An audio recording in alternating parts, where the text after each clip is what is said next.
정신과 약이라는 사슬은 내가 나답게 살 수 있는 기회를 빼앗아간다. 20살 무렵부터 10년 넘게 정신과 약을 복용하다가 임신을 하고 아이를 잘 돌보기 위해 단약을 결심한 현실의 김지영 씨. 황 박사님의 도움으로 자신의 마음을 읽어나가며 약물에 중독되는 동안 잃어버렸던 자신을 점점 되찾아가고 있는데요. 그런 그녀에게 아직 가족의 시선이라는 위기 요소가 남아 있습니다. 네, 남편분 지금 지난번 상담하고 오늘 올 때까지 남편분이 지금 같이 생활하시면서 보니까 상태가 어떻게 바뀐 것 같으세요? 아니면 별 차이가 없는 것 같으세요? 많이 바뀌었고. 많이 바뀌었어요? 어떻게 많이 바뀐 것 같으세요?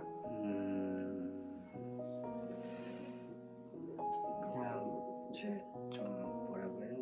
자기가 이렇게 아기도 이제 돌보려고 하는 아이도 돌보려고 하는 것 같고요. 네. 네, 그 다음에 이제 대화하는 것도 이제 좀 그러니까 그 전보다는 이제 이야기도 좀 잘 되는 것 잘 같아서. 되고 네. 그리고 서로 관계도 좀 더 좋아진 것 같고요. 더 좋아진 것 같고요. 그리고 뭐 이제 글 쓰고 이런 거는 제가 최대한 이제 자기 시간 가지게 하려고 네. 이제 이제 저도 이제 많이 도와주시고 네, 이제 아주 잘하시고 계세요. 네. 또 저도 이제 웬만하면 이렇게 좀 대화를 할 때 이제 그러니까 뭐 그런 일은 없었는데 감정적으로 이제 그렇죠. 맞아요. 아주 잘하셨어요. 안 하려고 하고 있고요. 네. 그리고 또 제 주장을 뭐 계속 내세우려고 하지는 않고 네.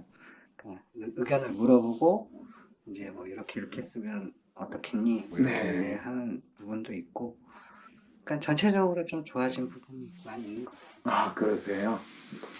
그렇게 전체적으로 좋아진 거가 왜 그렇게 좋아진 것 같다고 생각하세요?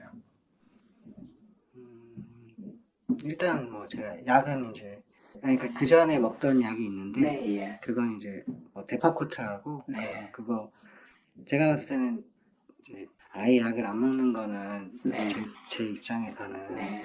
좀 부담스럽고 네. 그러니까 기존에 먹던 약 중에 그래도 괜찮았던 약이 뭐냐 그러니까 그게 이제 데파코트라고 얘기를 하니까 네. 그러니까 이제 그걸로 그럼 한번 먹어보자.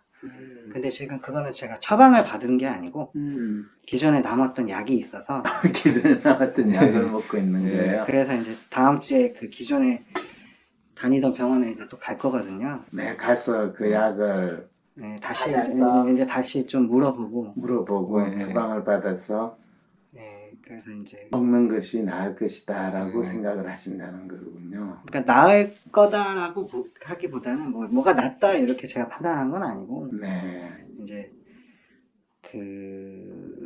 저는 이제 몇 번 이렇게 같이 옆에서 겪어봤기 때문에 맞아요. 네, 그래서 그리고 이제 저도 뭐 이제 그러면서 이제 여러 의사 선생님들 얘기도 들어보고 네. 저도 이제 책을 몇 권 읽었어요. 네. 그거에 대해서 책을 이제 몇 권 읽어봤고 그랬을 때 지금 남편분이 아내의 상태에 대해서 그리고 아내가 약 먹는 거에 대해서 어떤 나름대로의 생각을 가지시게 되신 거예요? 일단 최대한 존중해주고 네, 아내를 최대한 존중해 준다는 건 어떤 뜻인가요? 그러니까 뭐라면 하고 싶은 거 네. 그리고 뭐 이제 그러니까 대화를 하면서 이런 주장하는 것들 뭐 예를 들어 어떤 이런 부분도 이건 내가 좀 다르게 생각해보면 이렇게 될 수도 있겠구나 한 번 더 생각해서 이제 더 이제 그 주장 같은 거 다 존중해주고 그리고 이제 글 쓰는 거 지금 글 쓰는 것도 다 그러니까 웬만하면 제가 이제 저도 회사를 다니니까 회사 외적인 시간에는 좀 최대한 빨리 와서 이렇게 좀 애기도 봐주려고 노력을 하려고 하고 있고요. 그리고 이제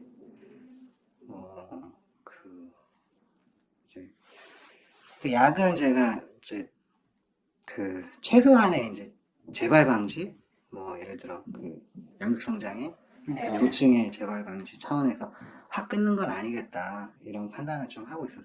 재발 방지라는 건 약을 먹으면 재발하지 않을 거라는 말씀이시죠? 아니 안 할 거라는 얘기는 아니지만 재발 방지라고 그러셨나요? 아니, 그러니까 재발 방지라고 그러니까 약을 꼭 먹는다고 해서 재발하지 않겠다 이건 그런 맹신하는 건 아니고요. 네. 그러니까 약을 아예 안 먹는 거는 이제 제가 판단했을 땐 좀 아닌 것 같다. 그러니까 왜 아니라고 생각을 하시면 재발을 할 수 있으니까요. 근데 약을 먹으면 재발을 하지 않을 거라고. 근데 그거를 확률을 좀 적게 만들어 준다고 생각을 하거든요. 그 확률을 적게 만들어준다. 그래서 약을 먹어야 된다. 근데 약을 안 먹으면 재발할 거기 때문에 저는 100% 재발한다고 생각합니다. 100% 재발한다고 생각하세요? 그럼 그 재발은 그게 기간에 따라서 다른 거지만 그렇죠, 그렇죠. 그럼 재발은 언제쯤 그게 재발한다고 생각을 하세요? 그러니까 어떤 계기가 있을 수도 있고 계기가 그럼 계기가 없으면 재발하지 않는 거잖아요. 아니요 계기가 없어도 저는 재발할 수 있다고 생각합니다. 어떤 계기가 없어도 시간이 지나면 자동적으로 재발할 거다. 그렇군요, 그렇군요. 저는 뭐 그게 이제 9개월이든 뭐 1년이 될 수도 있고 1년이 될 수도 있고. 더 빠르면 뭐 남편은 아내의 돌발적인 행동이 통제가 되지 않을까봐 엄청난 불안을 가지고 있나 봐요. 말도 안 되는 소리를 하는 걸 보면요. 하지만 김지영 씨의 그런 발작적인 행동은 규칙적인 생활과 글쓰기로 자기 마음을 확인하게 되면 일어나지 않는답니다. 이번에 입원하기 전에 내가 그 오빠 여러 번 얘기한다고 하지만 그 분리수거장에서 소리 지르고 뭐 그 전에는 이제 동물원에서 소리 지르고 몇 차례가 한 4차례야 그 분리수거장까지 하면 그러고서 내가 일주일을 울었는데 그 후로 내가 이렇게 마음이 아파졌다는 생각은 안 해봤어? 그렇지 그거 생각했지. 그러면 그거는 계기라고 할 수 있나요? 그 지금 말씀하신 것처럼 약을 안 먹었는 상황에서 그렇게 다시 재발하게 된 계기다라고 생각할 수 있나요? 저는 그게 계기도 될 수 있겠지만 네, 그 전부터 네, 이제 그 어떤 행동들이 네. 이제 그 전부터 좀 다르다. 이상한 행동들이 차곡차곡 쌓였다가 그거를 그걸 기아로 폭발한 거다. 네, 이렇게 이해하시죠? 고등학교 다닐 때도 그와 비슷하게 아빠로부터 그런 큰 소리를 듣거나 무시하는 상황이 돼서 엄청나게 마음이 상해서 거의 진짜 지금 상황이 안 좋은 때 보였던 행동하고 유사한 행동을 보였다든지 심지어는 대학교 다닐 때 처음 대학교 입학하고 나서도 그런 상황을 경험했던 것도 약을 안 먹어서 재발한 거라고. 아니죠 그거는 재발 개념이 아니고요. 재발 개념은 아니고 그때는 발병을 한 거잖아요. 그때는 발병한 거고. 그러면 처음에 고등학교 때 발병한 게 대학교 때 또 발병했고 재발한 건가요? 그러니까 저는 그때 상황을 모르죠. 그렇죠, 그렇죠. 저는 이제 들어봤을 때 네. 그게 차곡차곡 쌓이고 마음이 부담이 돼서 이제 그게 발현된 게 대학교 초반 때 네. 입학해가지고 그때 이제 발현됐다고 생각을 하고 네. 그러니까 그리고 그때 약을 그때 그 전에는 약을 안 먹었겠죠. 그렇죠. 근데 그때는 이제 약을 먹었어요. 그죠? 그때 약을 먹은 걸 계속 쭉 먹었더라면 그때는 어떻게 쭉 먹었잖아요. 언제까지 약을 먹었죠, 그때? 21살부터 먹기 시작해서 이제 22살 때 약의 용량을 조금 줄였는데 그래도 먹고 있었는데 재발이 있었어요. 아니, 재발이라는 게 이제 20몇 살 때 재발했던 24살 때 약을 먹고 있었는데 재발이 됐다라는 건 뭘 뜻할까요, 그러면? 아니, 그러니까 그저 아까 말씀드렸듯이 약을 무조건 먹는다고 재발이 안 되는 건 아니죠. 그러니까 약을 먹는 거는 그거를 약간은 어느 정도 방지하기 위해서 먹는 거고. 그런데 약을 먹었음에도 불구하고 재발이 됐잖아요. 그러면 그때 어떤 계기들이 있었겠죠. 그럼 그 계기들이 없었으면 약을 먹는 거로 그대로 갈 거라는 말씀이시죠? 그렇죠. 남편의 말은 지영 씨가 약을 먹던 안 먹던 어떻게든 무조건 재발이 일어날 것이다 라는 말처럼 들리네요. 그리고 그것을 피하기 위해서는 정신과 약을 절대 끊지 말고 계속 먹어야 한다고 믿고 있어요. 그런데 정신병을 치료하기 위한 약물 처방 아니었나요? 언제가 되더라도 낫지 않는 병을 위한 치료법. 10년 이상 먹어도 좋아지기는커녕 오히려 몸의 기능을 구속하는 약물. 그것을 과연 치료라고 말할 수 있을까요? 내가 원하는 대로 이루어지지 않아 답답하고 괴로울 때 어떻게 할 수 있을까요? 우후죽순 상담센터와 정신과가 생겨났지만 막상 어떤 서비스를 받아야 할지, 내 문제를 믿고 맡길 전문가는 누구인지 혼란스럽기만 하다고요? 위로나 공감을 넘어 개인의 마음을 정확히 읽어주고 삶을 변화시킬 전략도 같이 찾아주는 전문가, 전문 서비스에 대해 알 필요가 있지 않을까요? 이런 상황이라면 차라리 내가 직접 나의 마음을 알아보면서 나의 삶의 문제나 마음의 아픔을 해결할 수 있는 길을 찾고 싶진 않을까요? 나의 문제도 파악하여 해결하고 또 다른 사람의 삶도 변화시키는 데 도움을 줄 수 있다면 현재 나의 삶을 변화시킬 수 있는 새로운 계기가 될 수 있지 않을까요? 여러분의 이런 상상과 기대, WPI 초급 워크숍을 통해 구체화하실 수 있습니다.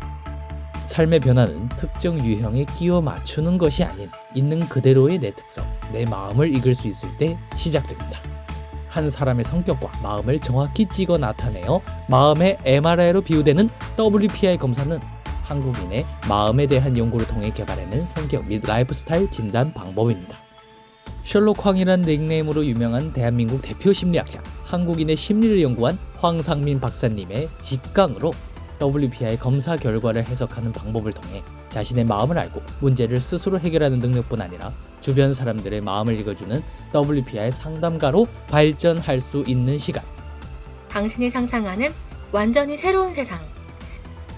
이제 WPI 초급과정 워크숍에 참여함으로써 여러분의 삶을 바꿀 수 있는 새로운 기회를 찾을 수 있습니다.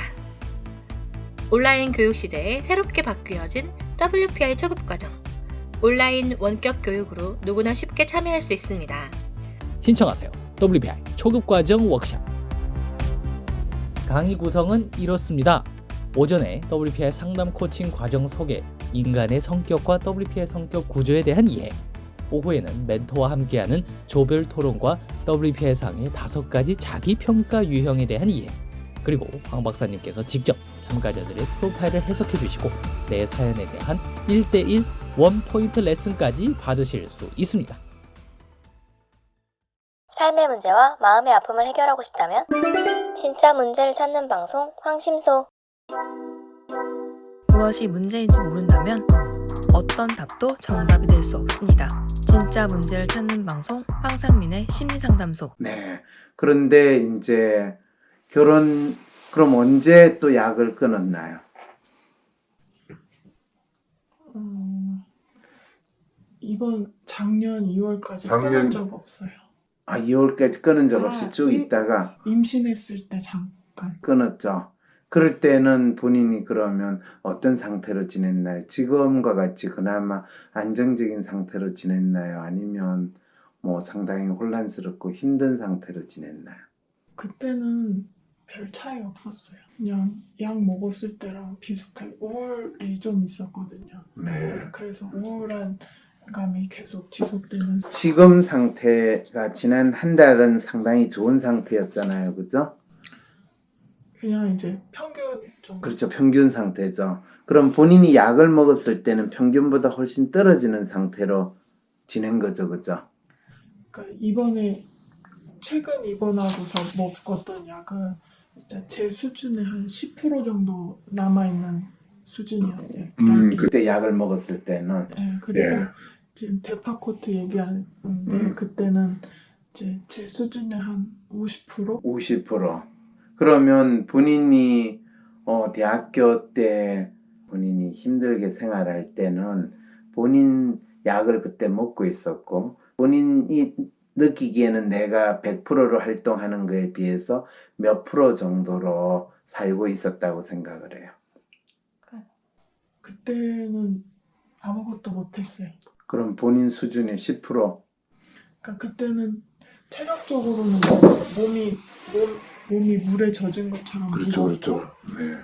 그다음에 뭐 작업 능력이나 이런 건 없었고 거의 없었고. 그러면 남편분을 만났을 때는 본인이 여전히 약을 먹고 있었죠, 그죠? 근데 그때는 이제 오빠를 만나서 제가 기분이 좋고 행복하고 그게 한몫 커서 맞아요. 평균 이상으로 조금 생활할 수 있었던 것 같아요. 그럴 때 본인이 상당히 이 활동하는 능력이 올라갈 수 있던 거는 남편분을 만나서 뭐 연애를 하거나 이런 것 때문에 본인이 에너지를 얻은 거지, 약으로 인해 가지고 본인의 생활 에너지가 높아지거나 또는 작업 활동이 좋아지는 것이 지금까지 없었다는 이야기예요. 아니, 그러니까 그거는 인정합니다. 그건 인정하는데요.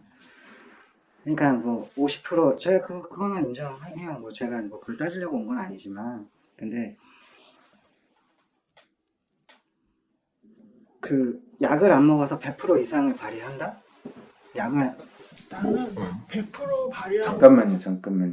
남편분한테 다시 한번 확인시켜 드릴게요. 지난 한 달 동안 남편분은 그 입원했던 병원에서 그 처방해줬던 그 무지막지한 약은 안 먹었지만 이전에 받았던 그 약은 먹었다라고 생각을 하고, 또 그걸로 인해서 상황이 조금은 평균 수준으로 많이 나아졌을 거라고 생각을 하시죠. 그러니까 그죠? 약 때문에 그랬다는 건 아니고요. 그러니까 위험 대비가 된다는 뜻이지.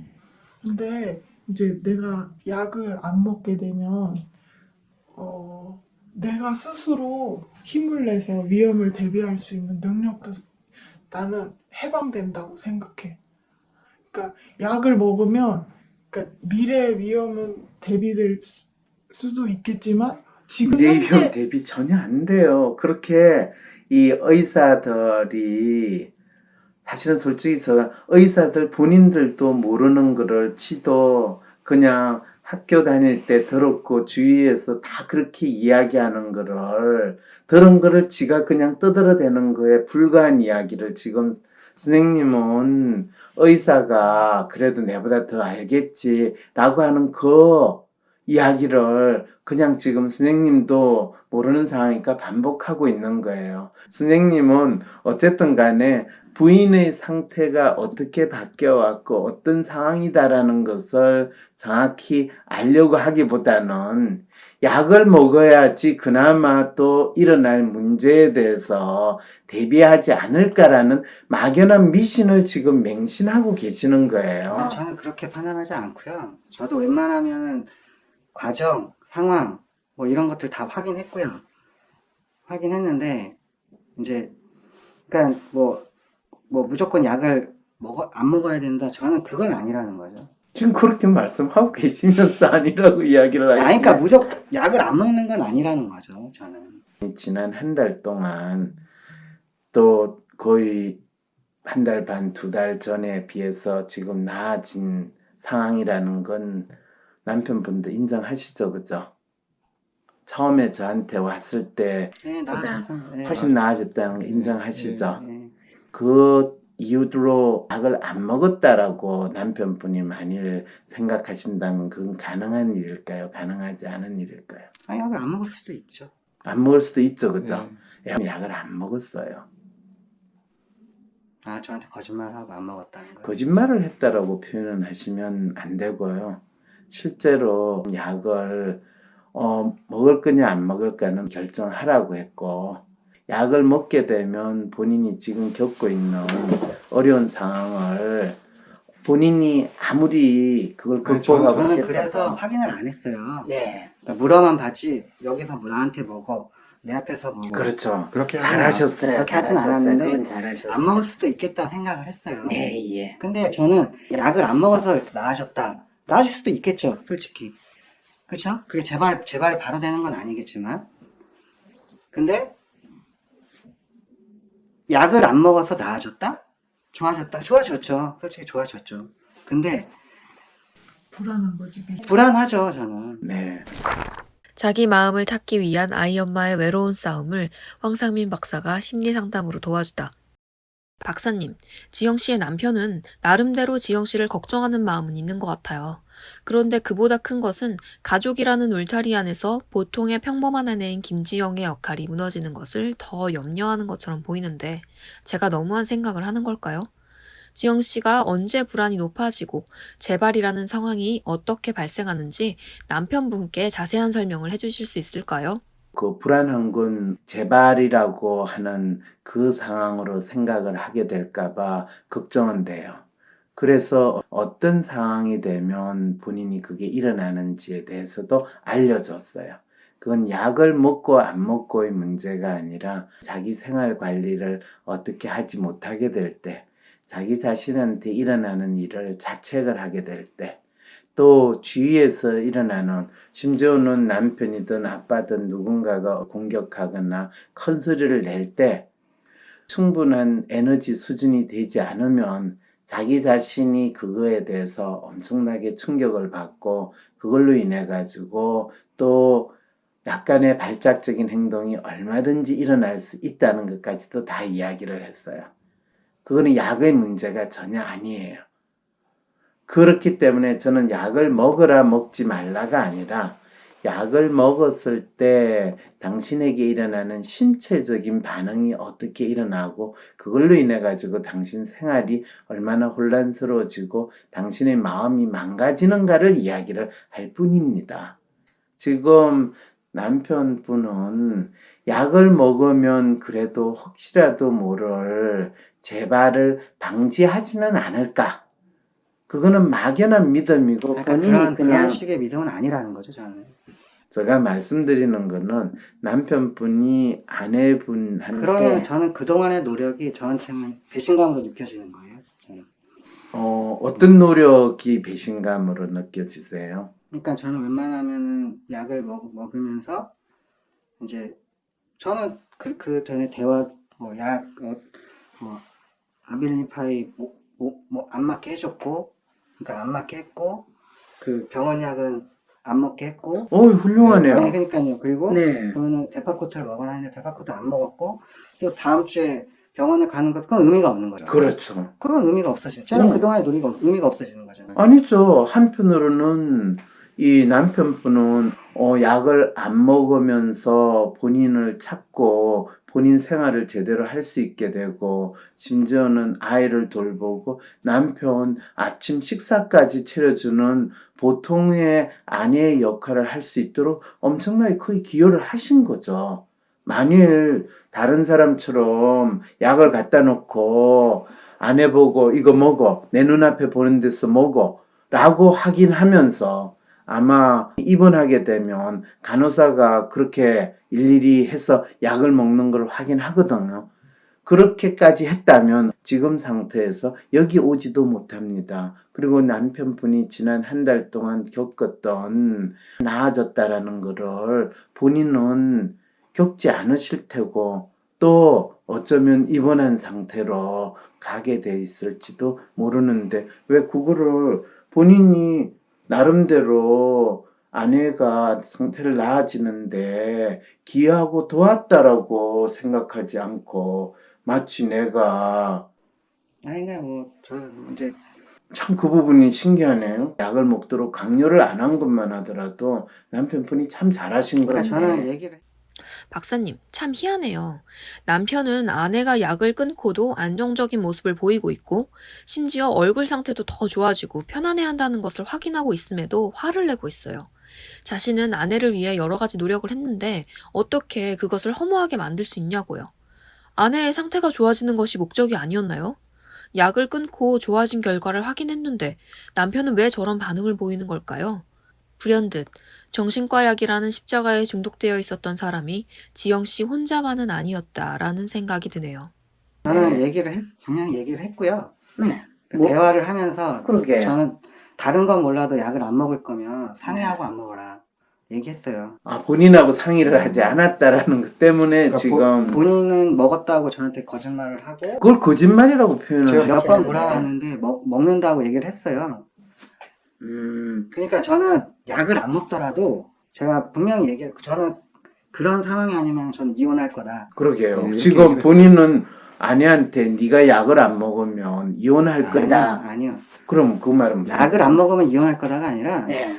약을 혼자 그냥 마음대로 안 먹으면 상의하지 않고 네. 안 먹으면 나는 그렇게는 이제 더 이상 못할 것 같다. 그렇게 얘기를 그러면 한번 이렇게 생각합시다. 지금 아내분이 약을 남편분하고 상의 안 하고 안 먹었어요. 네. 이혼하시겠어요? 생각을 해봐야죠. 아, 그래요?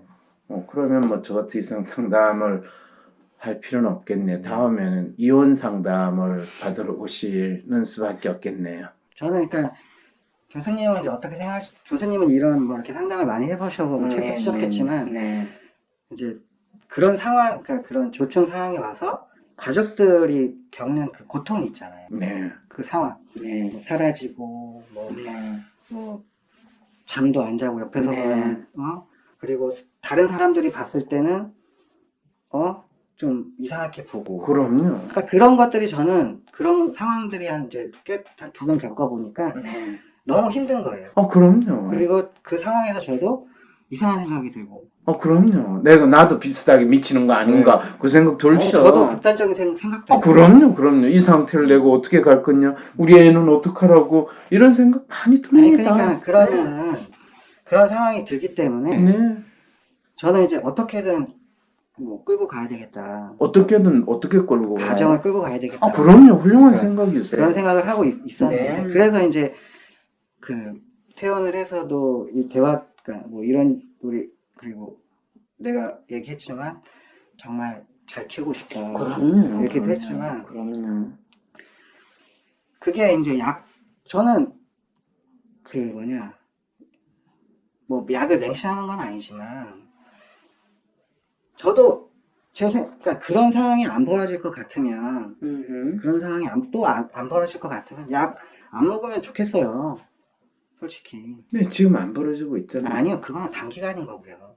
아니, 그러면. 장기간으로 보면은 장기간으로 내가 내 감정의 문제를 이렇게 좀 스스로 해결해보고 뭐 이런 과정을 한 번 더 지켜보는 건 어때? 어떻게 지나가나? 지금은 그동안에는 내가 너무 이제 상처를 받았다? 이렇게 생각하고 재발했다? 하니까 나를 돌아보지 못했는데 이제 좀 나를 돌아보는 글쓰기 이런 재료도 생겼고 이렇게 하면서 그 과정을 이렇게 잘 지나가는 걸 한 번 더 보지 그래? 지금 불안한 마음에 내가 지금 이제 나는 조금 나아졌다고 생각하는데 불안한 마음에 지금 이혼할 거야? 아니 그건 가면서 생각해 봐야지. 이제 오빠는 오빠의 선택을 하고 나는 나의 선택을 할 수 있어. 근데 약을 먹어라 마라를 이제 막 강압적으로 얘기를 한다. 나도 이혼을 고려해야 돼. 오빠가 오빠한테 오빠 신체를 힘들게 하는 약을 내가 항상 물어보고 먹어야 된다 그러고 먹지 않으면 어떻게 할 것이다 이렇게 얘기하면 오빠는 살 수 있어? 나 못 살지. 똑같지. 그러니까 그 약이 보장하는 그 재발 없는 미래에 나는 건강하지가 않아. 그냥 누워 있어야 돼 24시간. 일단 알겠고, 두 분 대화하고 나와. 아니요, 끝났어요. 대화는 끝났는데 남편분이 지금 병이 재발한다라는 그 믿음을 가지고 있고 또 약을 안 먹으면 병이 재발할지도 모른다라는 이 믿음을 가지고 있는데 그러니까 저도 여러 가지 책을 많이 읽어봤고요. 제 친구가 의사이기도 하고. 그럼요. 네, 그러니까 그럼요. 본인이 본인이 그러니까 제가 그러니까 제 생각에 이제 뭐 합리적인 그게 아니겠지만 저는 이제 이 조증 이게 양극성 장애가 뭐 평생 20에서 30번의 조증이 온다고 하더라고요. 그러니까 이게 주기적으로. 근데 일반 사람들도 감정에 높고 낮음은 있어. 맞습니다. 지금 이 남편분하고 제가 이것이 병이다, 또 이 병이 어떻다, 또 어떤 마음이 든다 이런 이야기를 하는 것 자체는 사실 별 의미가 없거든요. 지금 가장 중요한 거는 부인인 상태가 어떻고 그 상태는 처음에 어떻게 시작이 됐고 그것이 어떤 식으로 더 악화가 됐고 그 상태가 뭐 나름대로 정상으로 돌아오든 아니면 스스로 회복되지 못하게 만들었던 가장 큰 이슈는 놀랍게도 약을 먹음으로써 상태를 악화시켰지 결코 약을 먹으면서 문제를 해결하거나 상태를 좋게 만드는 게 아니었는데도 불구하고 지금 정신과 의사들은 개인의 마음에 대한 이해가 조금 더 없으니까 결국은 약이라는 걸 통해 가지고 일상생활을 그냥 억제하고 거의 그 사람이 활동 수준을 10%나 거의 0% 수준으로 약을 통해가 거의 마취시키다시피 한 상태면 발작적인 행동이나 주위 사람들을 괴롭히지는 않아요.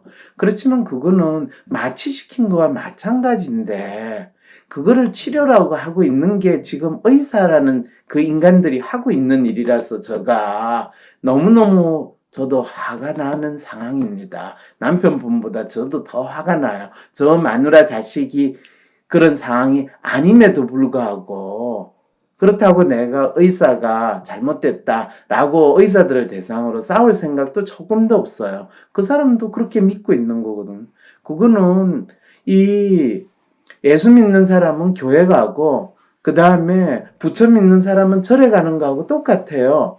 그런데 이 나라는 이 예수 믿는 사람이 절에 가가지고 법당을 불태우고 또 이슬람 믿는 사람은 뭐 교회를 공격한다고 하는 이런 황당한 세상에 우리가 살고 있으니까 결국에 각자 자기가 믿고 있는 것이 맞다라는 것 때문에 지금 이 문제가 발생하니까 제발 누구 말이 옳다 그러다를 떠나서 당사자인 자기 생활을 잘할 수 있고 또 적어도 자기 생활을 만들 수 있도록 가족이라면 그렇지만 약을 안 먹으면 재발할지도 모른다는 그러니까 그런 약을 안 협박과 위협에 의해서 움직이는 거는 그거는 협박하는 게 아니고요. 아니 협박을 우리가 당한 거라고요. 의사들한테 그거는 목사한테 협박을 당하는 거나 중들한테 협박을 당하는 거나 마찬가지로 협박을 당한 거거든요.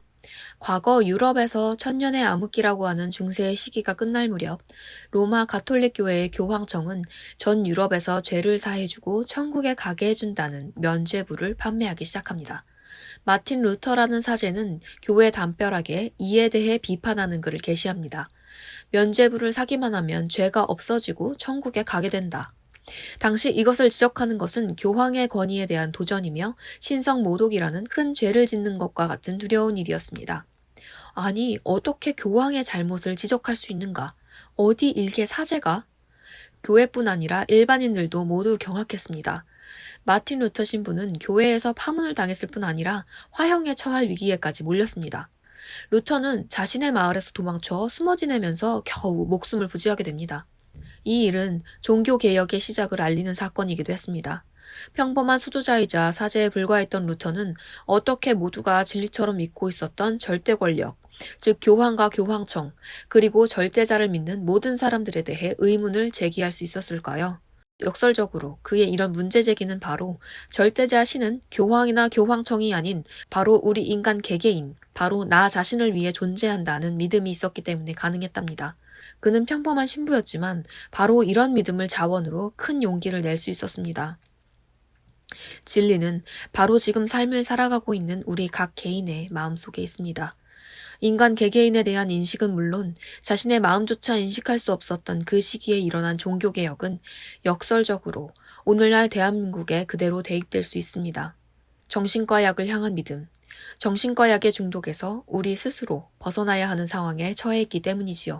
약을 안 먹으면 정신은 더 맑아지고 더 좋아지겠죠. 그런데 왜 그거를 좋아졌어요. 네, 좋아진 그걸 걸 왜 알고 인정을 있는데. 안 하세요? 근데 그게 다가 아니라는 거죠, 저는. 그게 다 아니에요. 재발을 하면 어떻게 하실 거예요? 오빠는 이번 여름에 나한테 그 소리를 여러 번 지르고 분노 조절 치료에 대해서 생각해 본 적 없어? 내가 그렇게 아팠다는데 분노 조절 장애로 진단을 받고 약을 받아보고 치료를 받아볼 생각 안 해봤어? 나를 그렇게 사랑한다면?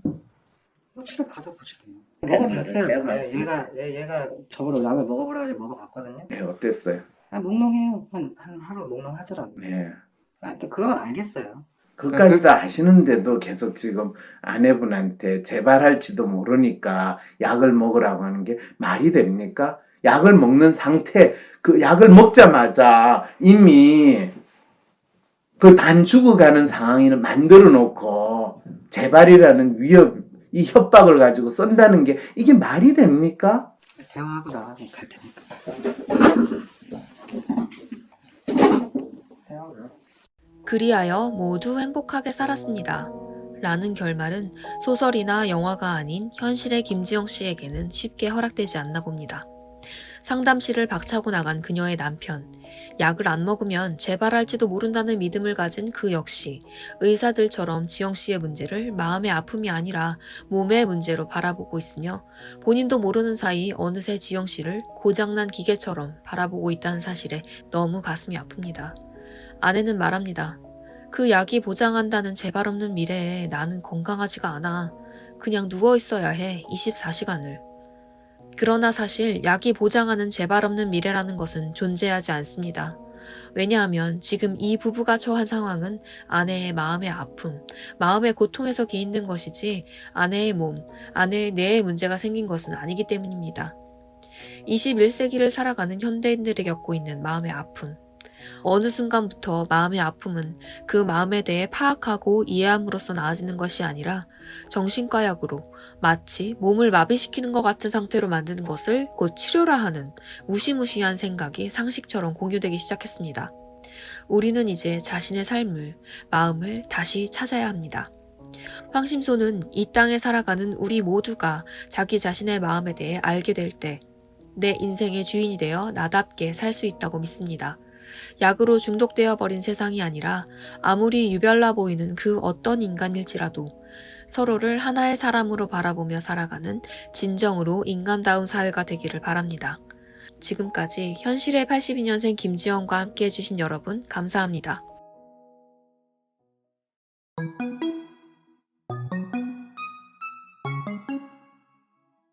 안녕하세요. 저는 위즈덤센터 대표 이은주입니다. 학원 선생님이나 가외 선생님들, 공부를 포기한 학생, 소위 공포자, 성적 올리기 가능하셨어요? 또는 가능할까요? 힘들죠. 너무 힘들죠. 하지만 LSI 학습 상담 코칭 전문가 워크숍에 참여하시면 그 가능성을 만들어 가실 수 있답니다. 학원 선생님이나 가외 선생님으로 학생들을 지도하면서 학생들의 성적을 올리기 위해서 여러 가지 방법을 그동안 시도해 보셨을 거예요. 선생님 자신의 실력을 올리기 위해서 애써보기도 하셨을 거고, 또 학생들에게 어떻게 하면 더 잘 전달해 줄 수 있을까 노력도 해보셨을 거고, 또 빡세게 학생을 한번 관리해보자 하는 시도도 해보셨을 거예요. 그렇지만 공부 안 하려는 아이들을 공부하게 만드는 것은 쉬운 일이 아니죠. 그래서 선생님들이 그 과정 안에서 부담감도 느끼셨을 거고, 또 부모님들이 주는 압박감으로 괴롭기도 하셨을 거예요. 그러다 보니까 내가 이 일을 계속 해야 되나 하는 자괴감도 많이 느끼셨을 것 같습니다. 하지만 이미 저와 함께 LSI 학습 상담 코칭 전문가 워크숍에 참여하셨던 선생님들은 그런 자괴감으로 힘들어하지 않으세요. 학생의 공부 지도와 멘탈 관리를 함께 하면서 각 학생에게 맞춤 지도를 해서 학생의 성적과 삶을 바꾸는 성공적인 경험을 하면서 능력 있는 과외 선생님 또는 학원 선생님으로서 자신의 전문성을 키우고 있기 때문입니다. 저와 함께 LSI 학습 상담 코칭 전문가 워크숍에 참여하셨던 선생님들의 성공담을 좀 들어보세요. 제가 LSI 학습 상담 코칭 전문가 워크숍에 참여하면서 제가 가르치던 학생들 중에서 늘 마음이 많이 불안하고 그런 게 이제 몸의 아픔 이런 것까지도 영향을 줘서 본인이 하고자 했던 한의대를 지원하고 합격할 수 있을까 걱정이 많았고 성적 변화도 많았던 친구가 제가 이 공부를 하면서 결국 한의대를 합격하게 되었습니다. WPI와 LSI를 배워서 학생의 공부하는 마음을 확인하고 구체적인 생활, 그다음에 학습 관리를 해주는 것이 학생을 성공으로 이끄는 유일한 길이라는 확신이 들게 되었습니다.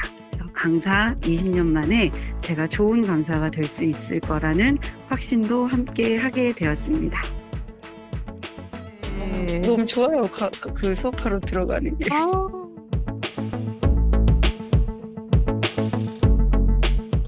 긴 시간 과외 선생님으로 지내면서도 나의 직업에서 의미를 찾지 못했어요. LSI 학습 상담 코칭 전문가 워크숍을 통해 학생들의 마음을 알아가고 학생들이 공부에서 변화, 성장하는 모습을 보며 저도 학습 상담 코칭 전문가로 성장하고 있습니다.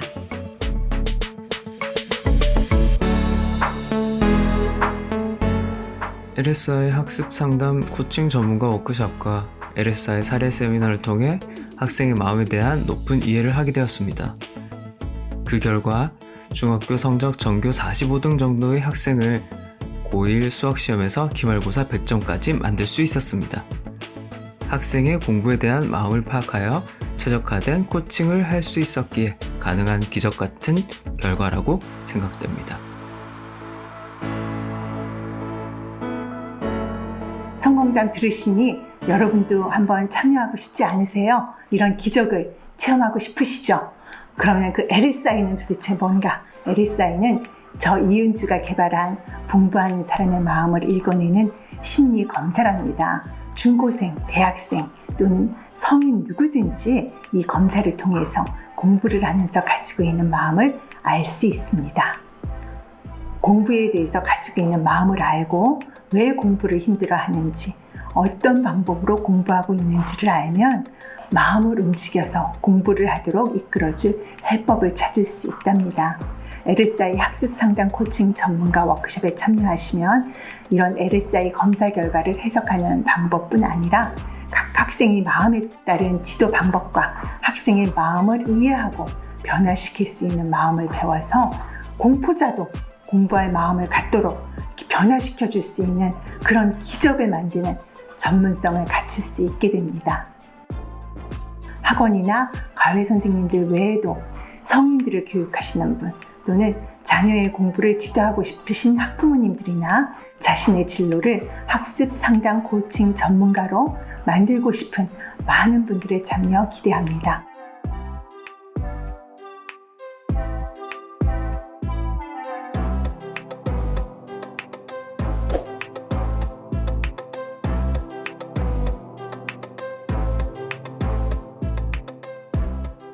자녀의 학습 문제로 고민 중이신 학부모님이나 학생 자신 또는 시험 준비로 고민 중인 성인들의 학습 상담도 가능합니다. 개인적인 상담을 원하시는 분들은 위즈덤 센터를 통해서 저 이은주와의 상담을 신청해 주세요. 감사합니다.